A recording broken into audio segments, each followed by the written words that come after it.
अब इनकी दोस्ती रजब भट्ट के साथ है। आप लोग जानते हैं रजब से इनकी जो मोहब्बत है वो सबके सामने है। जार के फसार के नहीं, जिसके ये दोस्त होते हैं उसके साथ ये मरते दम तक खड़े होते हैं, फिर नहीं देखते कि उसका किरदार कैसा है, उसका हिलाक कैसा है, उसकी जिंदगी कैसी है। फितनापन है जो आवाम को गुमराह करता है। मैं यही कहूँगा कि सोशल मीडिया की एक लाइव जो है वो एक झूठ पे मबनी होती है। एफआईए की जानिब से अब ये कहा गया है, एनसीसीए की जानिब से, कि रजब भट्ट या इसके साथ दीगर जितने भी साथी हैं उनको पाकिस्तान बुलाया जाएगा और जो भी इनसे क्राइम हुए हैं, जो जुए की ऐप्स इन्हें मुतारिफ करवाई हैं, उन पे जो भी फंडिंग हुई है वो तमाम रिकवर की जाएगी। क्या रजब भट्ट से भी कुछ रिकवर हो पाएगा? क्या जमान साहब इस मौके पर रियासत का साथ देंगे या इस मौके पर भी वो रजब भट्ट को डिफेंड करते हुए नजर आएंगे? लेकिन ये सादुर रहमान साहब हो गए या वो सिस्टरोलॉजी हो, आप जो कह रही है नाम ले रही है, मैं उनको नहीं जानते।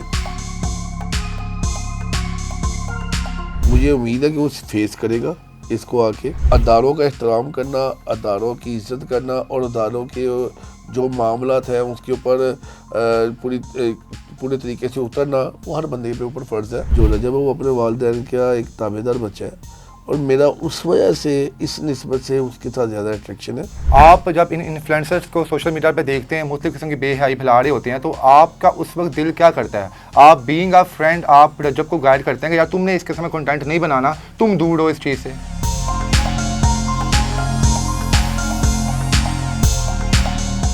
मैं हूं आपका मेज़बान इर्तज़ा भट्ट। हमारे साथ मलक ज़मान साहब मौजूद है। किसी तारुफ के मोहताज नहीं, बिजनेसमैन है ये। बचपन से बिजनेस में आंखें खोली, आबा अजदाद का तल्लुक बिजनेस से था और आज खुद भी एक बहुत अच्छा बिजनेस चला रहे हैं। लेकिन जो इनकी एक खूबी है वो शायद आप लोगों को ना पता हो कि जिसके ये दोस्त होते हैं उसके साथ ये मरते दम तक खड़े होते हैं, फिर नहीं देखते कि उसका किरदार कैसा है, उसका हिलाक कैसा है, उसकी ज़िंदगी कैसी है। अपने एक प्रोग्राम में कह चुके हैं, आपने सुना भी होगा कि भट्ट साहब मैं जिसके साथ खड़ा होता हूँ कब्र की दीवारों तक खड़ा होता हूँ। हमने देखा कि अलीम खान साहब के साथ जो उनकी मोहब्बत थी नजर आई और उनको डिफेंड करते हुए नजर आया जायज़ तरीके से, और लोगों को बताया कि जहां पे ये गलत थी वो बताया भी।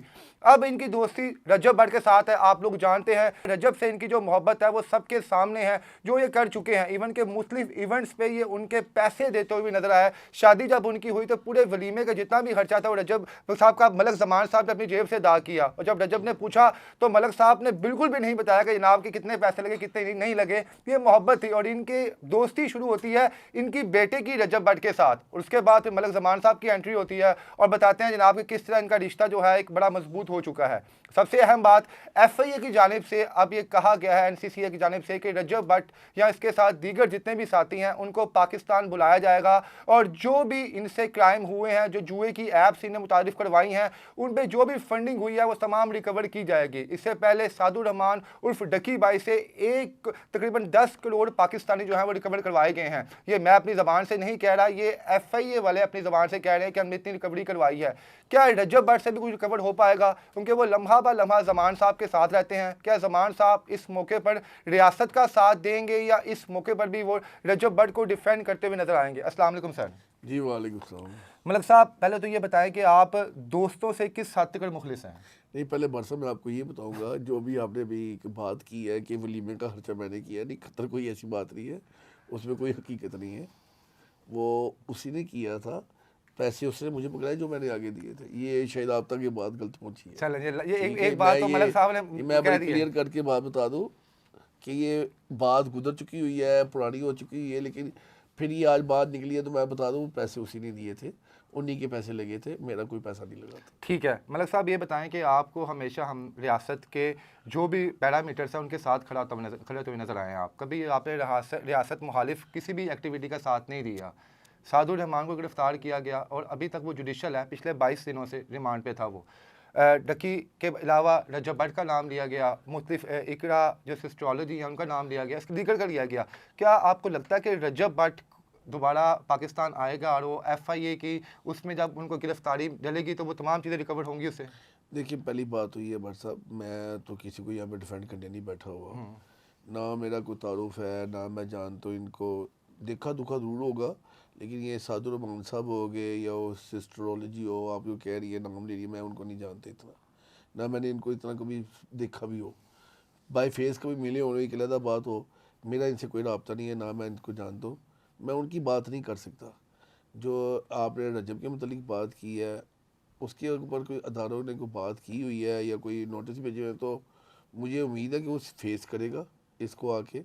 अभी तो वो किसी मुश्किलात में है, अल्लाह ताला उसकी मुश्किल आसान करे। और जो अदारे, हमारे अदारे ऑब्वियसली हमारे अदारे इज़्ज़त की जगह पे है, एहतराम की जगह पे है, जो मामलात है वो फेस करेगी इस मामले में। अच्छा, बहुत से लोग मलक साहब ये भी कहते हैं कि जब तक आपसे दोस्ती नहीं हुई थी, वो एक आम सा एक यूट्यूबर था, वो अपनी लाइफ एक्टिविटी बस रिकॉर्ड करता था और उसे अपलोड करता था।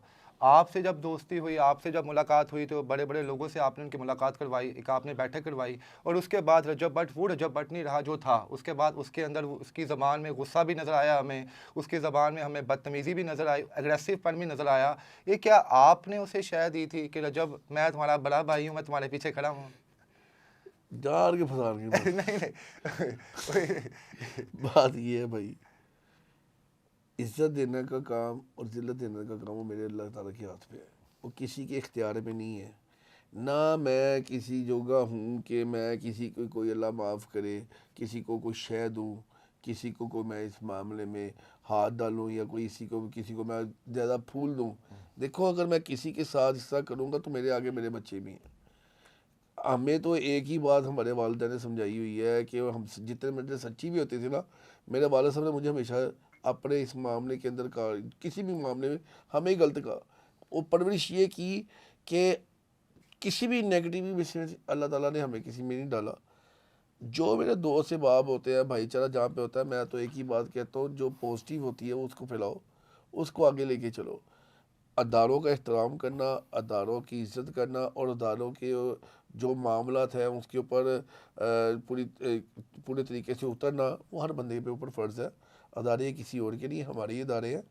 अगर उन्होंने कोई चीज़ के ऊपर नोटिस दी है तो मुझे उम्मीद है कि वो सामना करेंगे और आके अपने मामला ठीक करेंगे सर, इंशाल्लाह। कितने की इज्जत करते हैं उसके घर वाले आपकी, और आप कितनी इज्जत करते हैं उनके? देखिए आपने तो जी, आप कहता है मेरा वो भाई है छोटा। उनकी जो वालदा है मेरे लिए बड़े एक एहतराम का रिश्ता है। उनकी वालदा बहुत अच्छी औरत है, बड़ी मेरी वालदा की जैसी है वो। मैं उनका बड़ा एहतराम करता हूँ, उनके वाले साहब बड़े अच्छे हैं वो।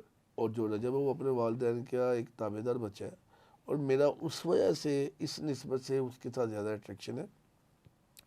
अदरवाइज़ आप कहें कि मैंने कोई शय दी है या मैंने कोई चीज़ किया, अगर मैंने किसी के साथ बुरा किया तो मेरे साथ बुरा होना है।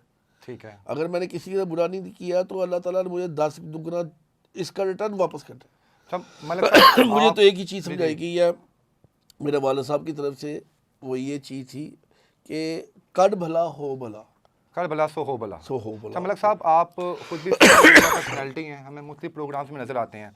मलिक साहब, देखें, हर बंदे के हाथ में तो अच्छाई और बुराई को रोकना नहीं है, वो ज़्यादा से ज़्यादा उससे दूर हो सकता है या समझा सकता है।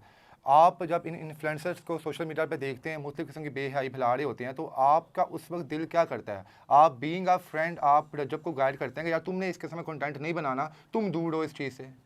देखिए, मैं कौन होता हूँ किसी को मना करने वाला, मैं तो बड़ा सिंपल सा बंदा हूँ। लेकिन मैं मशवरे ज़रूर देता हूँ अपनी ऑडियंस में बैठ के, सोशल मीडिया में भी बैठ के मैं ये ज़रूर कहता हूँ कि फितनापन है जो आवाम को गुमराह करता है। हकीकतन जो एक हकीकत होती है सोशल मीडिया के ऊपर दिखाने वाली, वो नहीं होनी, हकीकत में वो नहीं होती।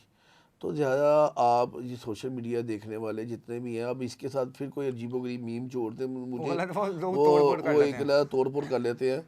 अब मैं यही कहूँगा कि सोशल मीडिया की एक लाइफ जो सी है वो एक झूठ पे मबनी होती है। असल में लाइफ कुछ और है इंसान की। और जो लोग सोशल मीडिया की लाइफ से इम्प्रेस होते हैं, तो मैं ये ज़रूर कहूँगा कि थोड़ा सा हकीकत पे ऊपर देखें। हकीकत की दुनिया बड़ी इसमें चीज़ें होती हैं। देखें, उसमें सोशल मीडिया के अंदर बरसब आप भी आ जाते हैं। बिल्कुल ऐसे ही सर। आप जो चीज़ अच्छी दिखाएंगे वो आपकी अच्छी जाएगी। बिल्कुल। जो आप अच्छी चीज़ नहीं वो दिखाएंगे मेरी तो फैमिली भी नहीं आपको देखेगी। आपकी फैमिली भी नहीं देखेगी, आपकी फैमिली भी आपसे इस मामले में मदद के साथ नफरत करेगी।